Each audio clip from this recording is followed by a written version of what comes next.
Kwanza Andy Boyeri kama chuma cha Mjerumani ninampongeza kwa sababu amepata muda mchache, lakini amekwenda kuthibitisha kwamba kuna kitu ambacho anacho.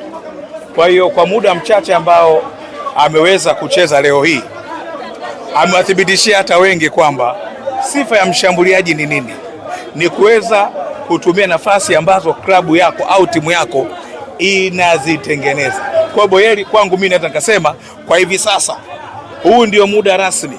Kumbuka, nafasi haupewi kwa upendeleo, nafasi unapewa kwa ubora ambao umeuonyesha, hasa kulingana na nafasi ambayo unayocheza. Kwa hiyo kwangu mimi naona kabisa kwamba Andy Boyeri nadhani ana kila sababu sasa ya kuwa ndio striker nambari 1 ya Young Africans kwa sasa. Yeah? Yes, ana sifa hiyo ya kuwa striker nambari 1 kwa Young Africans kwa sasa, kwa sababu ana nguvu, anajua kutumia height yake aliyokuwa nayo, lakini hata ikiwa katika box unamwona kabisa ana utulivu wa hali ya juu. Wengi wameshangaa kuona kwa nini penalty mtu ajianguka down, lakini ambacho kilifanyika pale ni composure ya Andy Boyeri, kwa maana kwamba akawa amerelax, akamfanya beki wa KMC kufanya makosa ya kitoto kwenye eneo la hatari. Sasa ile ni akili kubwa, ni composure ya utulivu. Sio kila seka hata kafanya kitu kama kile. Kwa kwangu mimi Andy Boyeri kwa kile ambacho amekifanya nampongeza, na ninaona ili kumuongezea confidence ya hali ya juu ambayo alikuwa anaitafuta ya kwanza kuscore. Hata mechi ijayo kama mambo yatakwenda vizuri kwa mapendekezo ya kocha akimpanga, sitaona shida. Ambokile kwa siku za nyuma unavyosema Dube hastahili kwanza Yanga, inawezekana ulikuwa umeshayaona haya kwa Boyeri? Ni kwamba sifa ya mshambuliaji ni kufunga. Sawa. Mimi sitaki kuamini kwamba kuna kamati za ufundi si fulani karogwa kimekonda kimerudi. Wewe kama una ubora hauna. Kikubwa wachezaji wanapaswa kujitambua. Cha kwanza, wanapaswa kujua majukumu yao ni yapi. Wanipata vizuri? Nafasi 7 hutumia hata moja, maana yake nini? Wanipata? Leo na Yanga wanaondoka kwa sababu Andy Boyeri leo amemuimba Andy Boyeri kwa haja muimba Dube. Na nafasi ambayo Dube amepewa ile ni kubwa kuliko Andy Boyeri. Kwa ninachoweza kusema ni kwamba washambuliaji nafasi wanayopewa ya kucheza ndio muda wa kuweza kudhibitisha ubora wao, kwa sababu mpaka dakika hii katika nafasi zima ya ushambuliaji kati ya Dube na Andy Boyeri inakuwa ni kama ni tupa ambao wananoana, kwamba huyu kafunga na mimi ngoja niongeze spidi, na mimi ngoja niongeze umakini. Ndio maana Lisa kuwa na kikosi kipana ambacho wachezaji wanasomana kunoana wao kwa wao. Yes. Bingwa mtetezi amecheza leo, ameshinda mabao 4-1. Mpinzani wake ambaye anamfuatia kwa karibu Simba Sports, kwa namna ambavyo timu zote umezitazama zilivyocheza msimu huu, zinatoa ishara gani kwa nao ya ubingwa? Of course naweza nikasema kwamba bingwa mtetezi amethibitisha kwamba anautaka ubingwa. Kwa nini? Na ndio timu pekee ambayo mpaka dakika imefunga magoli mengi kuliko timu yoyote, na ndio timu ambayo nikasema pia imeruhusu goli moja kama sana Simba, lakini ingekuwa ni changamoto kubwa sana kuona bingwa mtetezi anachechemea. Wanipata? Lakini kitendo cha kuanza kushinda goli nyingi zaidi, kwanza ni improvement ya kocha ambaye amekuja, kwa maana kwamba anajua nini anafanya wakati wa mechi na kumsoma mpinzani wakati wa mechi. Kwa hiyo kwa kile ninachokiona kwamba ni ligi ambayo itakuwa ni ya ushindani zaidi. Ukweli usiopingika, Simba sio timu ya kawaida kama unasema utapita tu. Wamejiimarisha. Na Simba wana kikosi bora pia. Maana yake nini? Maana yake msimu huu bila tatuli inaonekana, msimu huu inaonekana wazi kabisa kuna ushindani ambao ni mkubwa sana. Sasa kama itatokea una timu ambayo haiwezi kutumia nafasi, maana yake itakuwa ni msiba. Leo ukiangalia Young Africans wamefunga magoli ambayo mchezaji mshambuliaji wa mwisho akai mbele kana swalisha. Wanipata vizuri bwana? Kwa maana yake ni ligi ambayo ni ya ushindani kweli kweli. Young Africans kama bingwa mtetezi anathibitisha hilo kwamba anautaka ubingwa kindakindaki. Mjerumani tunaongelea nini kwani? Mechi ambayo imemalizika sasa hivi punde, Young Africans akipata ushindi wa magoli 4-1 dhidi ya KMC. Tathmini yako ya kiufundi?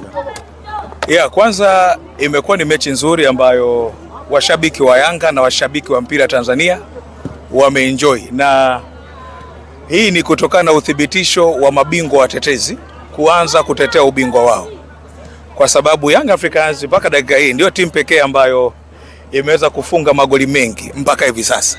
Unabisha kacheza kikoba, huo ndio uhalisia. Lakini kwa namna ambavyo nimeona ni namna ambavyo kocha alikuwa anajaribu kuangalia wachezaji. Bahati nzuri sana naweza nikasema katika mechi ambayo nimeitazama ya leo, kocha anaonekana kushughulika wakati mechi inaendelea, kwa maana kwamba kusoma mchezo, wapi kuna shida, nini niboreshe, ni moja kati ya kitu ambacho kwangu nimekiona ni bora kwa siku ya leo. Na kocha wa Yanga anawathibitishia wachambuzi wote wa mchongo kwamba kocha akitoka national team hana uwezo wa kufundisha timu, ni uongo. Faida ya kufundisha timu, kwanza unakuwa na muda mrefu ukana wachezaji. Ukiangalia kwa asilimia kubwa duniani kote, sisi ndio kwa mara ya kwanza timu yetu itakakaa kambi wiki 2 mwezi. Unaelewa vizuri? Ni kitu ambacho duniani hakipo. Lakini katika mechi ya leo Young Africans imeshinda kwa ubora. Makosa ambayo ameyafanya KMC hii leo ni ya kitoto, ni kutokana na quality yao kuwa ndogo. Young Africans ukitazama chini ya kocha wao ambaye ni mgeni, inafunga katika maeneo yote. Timu ya Young Africans kwa the way ambavyo imecheza leo ni combination play, magoli ya mjumuiko wa kucheza kitimu, ndicho ambacho kimeonekana katika siku ya leo. Ambapo kile performance ya leo ya Andy. Sasa sikize hebu achile kwenye uwanja wao kwanza. Young Africans coach wa fitness aambiwe pengine ya boost, labda uniambie umeona wachezaji wa Yanga wanacheza wamechoka? Kwa sababu shida ni kwamba mechi ya Yanga na KMC leo wengi walimaliza kipindi cha kwanza, wakati mechi ni dakika 90, si ndio? Sasa utakuwa ni mtu ajabu kusema Yanga imecheza ovyo ile hadi timu imeshinda goli 4-1 na imemiliki mpira kwa asilimia kubwa. Imechezaje ovyo?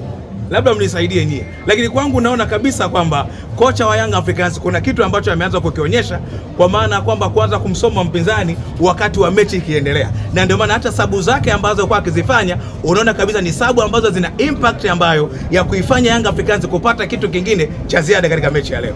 Wewe uamini kwamba Yanga imeshuka kwenye fitness? Ninakuwa mtu wa mwisho kulisema hilo. Ingekuwa Yanga imepoteza mechi zote ningesema sawa. Unajua shida ni kwamba Yanga unaikompea na Yanga yenyewe. Unaelewa vizuri? Yaani Yanga hii na Yanga hii. Kwa kusema kwamba Yanga imefeli na kwa ni mtu wa mwisho kusemela, kwa sababu ndio timu pekee mpaka dakika inaongozwa kwa magoli. Imeshukaje Young Africans? Lete maswali na wasikiliza. Kwa ulivyotazama mchezo wa jana Simba dhidi ya JKT, goli lilofungwa na Joel Francois, ni kweli watu wengi wamezungumza kwamba goli la offside, ilikuwa la offside kweli? Sasa ni mechi ya jana sasa hivi.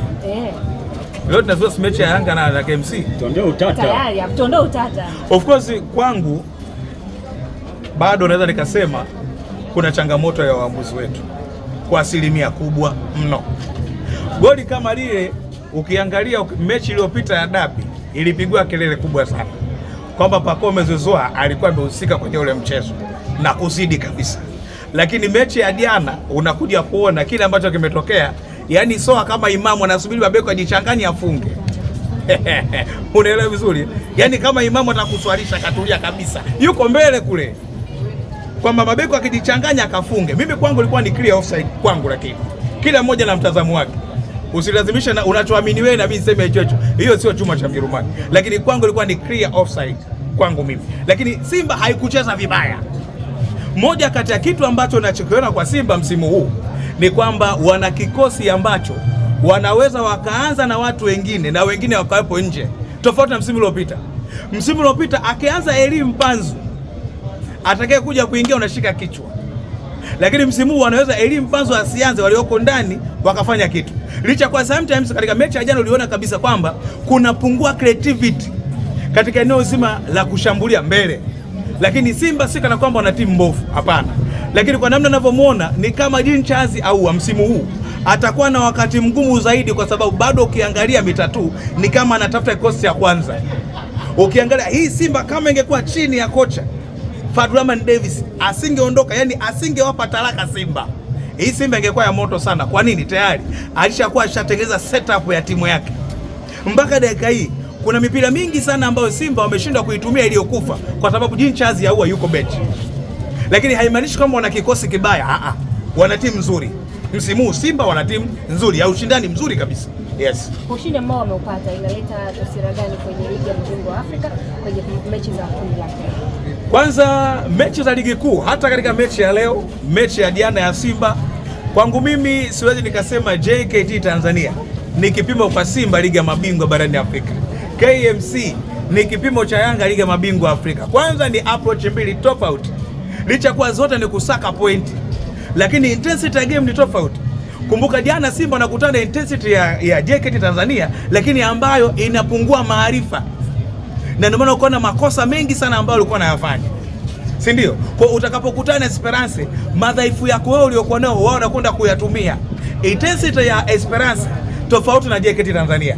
Intensity ya Al Ahly au FAR Rabat ya Morocco ni tofauti na KMC. Kwa utakuja kuona hata approach ya game ijayo kati ya FAR Rabat na Yanga, Esperance au na Simba, utakuja kuona kwamba ni approach mbili tofauti kulingana na intensity ya game na mashindano kiujumla namna ambavyo yalivyo. Kwa sio kipimo sahihi kwangu mimi. Licha kwa ni mechi zetu za ligi kuu, lakini haingii akilini kusema eti FAR Rabat na KMC wanafanana, sio kweli. Yes.